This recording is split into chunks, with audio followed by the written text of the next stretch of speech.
My name is Justin Sanders. Broadly, I work in the education industry, but that is probably quite different than what most people think of when they think of education. It's been a kind of a long, winding journey, but I've worked as a volunteer English teacher at a rural school in Azerbaijan with the US Peace Corps. I did that shortly after I graduated.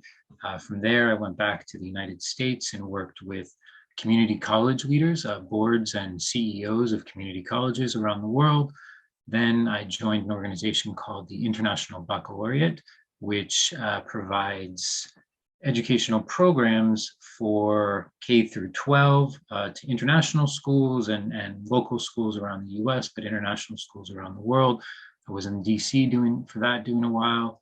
And then I went to Singapore, where I worked with universities on behalf of the IB. From there, I jumped off to Japan to do a PhD in education, and then finally landed where I am now at Temple University's Japan campus, heading up there, continuing in professional education programs.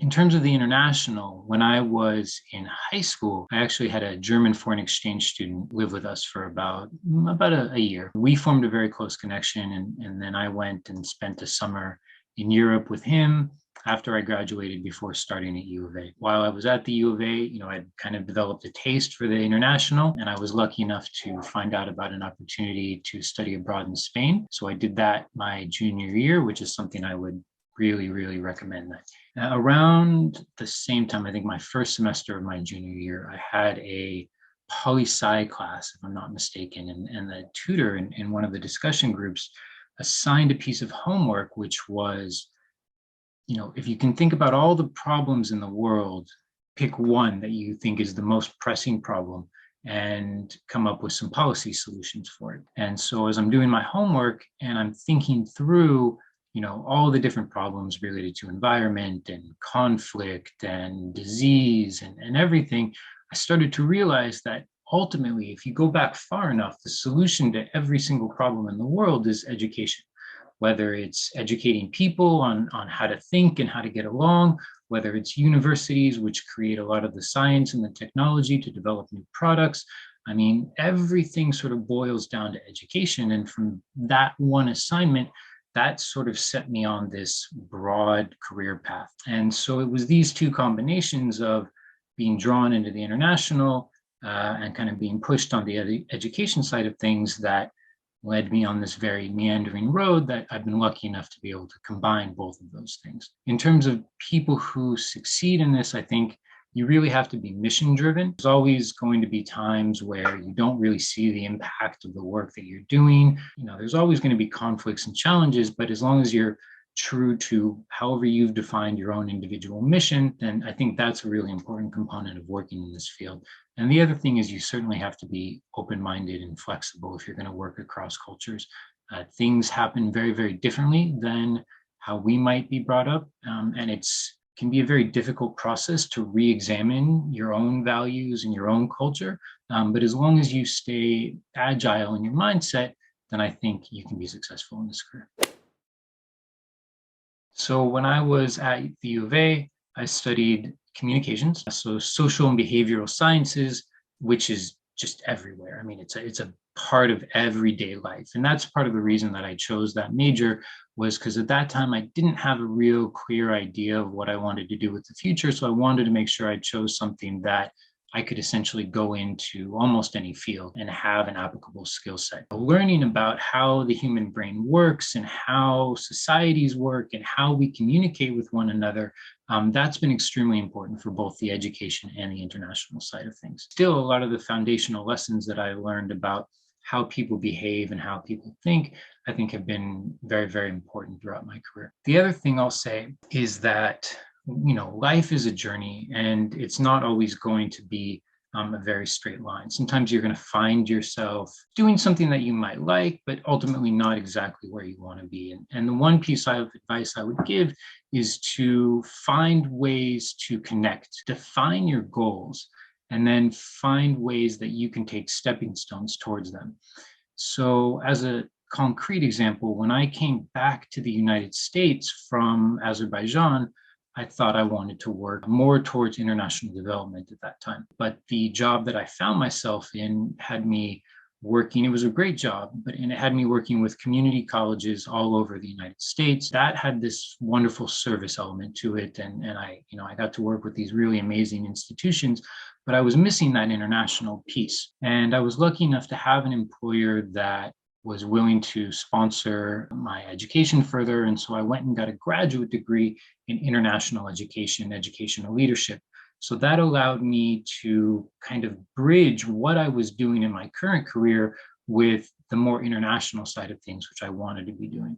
And so I've taken that approach a couple times throughout my career, is to find something that connects to what I'm doing now, but gets me a step closer to where I would like to be.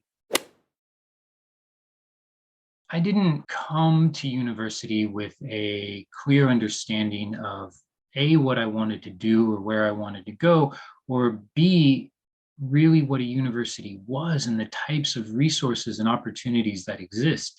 So I had a lot of fun at the University of Arizona. I had a great time, but I certainly did not take advantage of a lot of the resources that now, after working in education for 20 years, I know exist on university campuses. And I think a lot of these things have developed, but I would say certainly look around the institution. There's probably really great things happening with different groups, different student services bodies, perhaps even in different fields that you might be interested in. What kind of research the professors are doing and this kind of thing.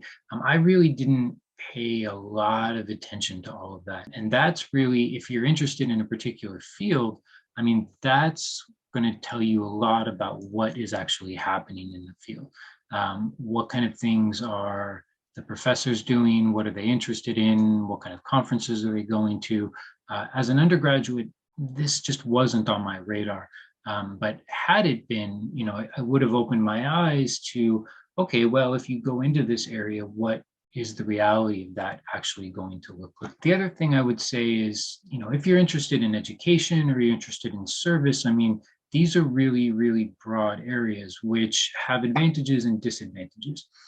The advantage of having such a broad area is you can really find your own niche. My life looks very different from somebody who's going to stay in Tucson and work at an elementary school for their entire career, maybe even the same school, move up into administration from teaching perhaps.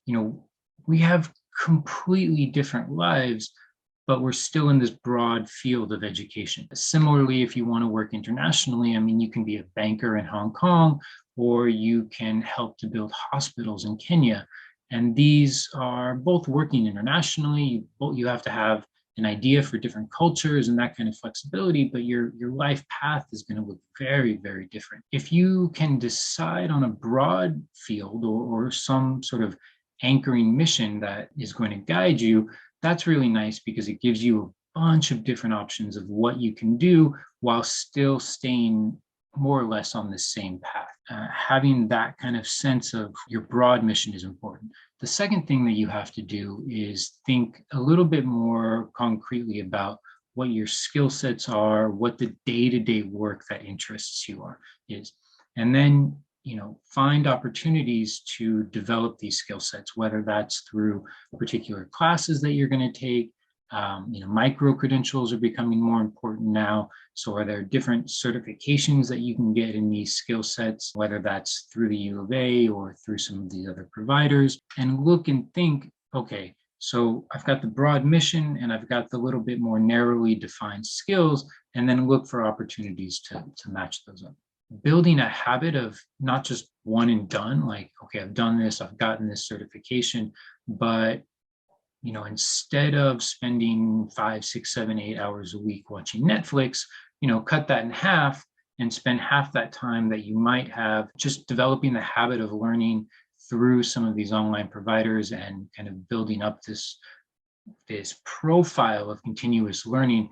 I think that will do a lot for not only yourself internally, but to demonstrate that your commitment to staying ahead in the field.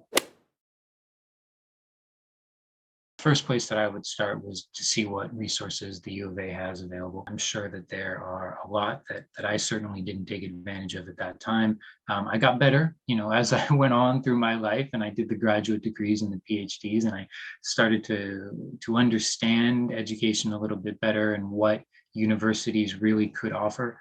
There's always really great opportunities for networking, whether it's through alumni groups. Another one might be the university has a school of continuing and professional education, for example, that is going to be a place where career professionals come to continue their learning. So if you're interested in, I don't know, maybe accounting, or maybe you want to work for a school, but you like the finances, or you want to work in international development, specifically for a nonprofit, if you take some of these ongoing learning opportunities that are related to perhaps nonprofit management, for example, likely you're going to be with other people that are already working in the field. So that's a really good opportunity to connect, to know what they are, what the questions they have, what problems they have, and to meet actual people as well. Obviously now in the digital age, there's so many opportunities for different types of virtual meetups and lectures and that kind of thing. What are the groups that are producing content, producing information, knowledge, that are acting as networks for the field that you're interested in? Most likely they have newsletters where they're going to continually push out different information about events and webinars and things like that are happening. So you get to know who are the people that are moving in this space. Once you have that kind of information, then tools like LinkedIn can be very, very helpful. So you have an idea of, okay, well, what are the actual organizations that I'm interested in working for? Who works there? Who are they connected to? And you can kind of build a network that way, whether it's through actual direct connections, or you're simply following them, seeing what they're interested in, and how you might be able to get involved in those same spaces. Network is huge. Having a good network just sets you up to do whatever you want in life, and not just because it gives you the ability to know different people, but it gives you the ability to help other people. Everyone is always kind of moving on their own trajectories, their own pathways. Everybody has problems that they need solved. And if you can actually act as a node in that network, and if you have one person over here that's got an issue or got some challenge, and you might know somebody on the other side that can help them, and you act as that connecting body, if you develop a habit of doing that your entire life, guaranteed that's going to come back and pay dividends tenfold. So one of the most important things to remember about a network is that it's not just you outwards, and what can your network do for you, but what can you do for your network? And that is ultimately really going to help you later stages. If you take the mindset of, well, what can I do to help? Where are the connecting points? How might A and B and C, how might they all be able to work together? And if you can sort of act as a facilitator for that, that is just an incredibly, incredibly valuable both mindset and skill set.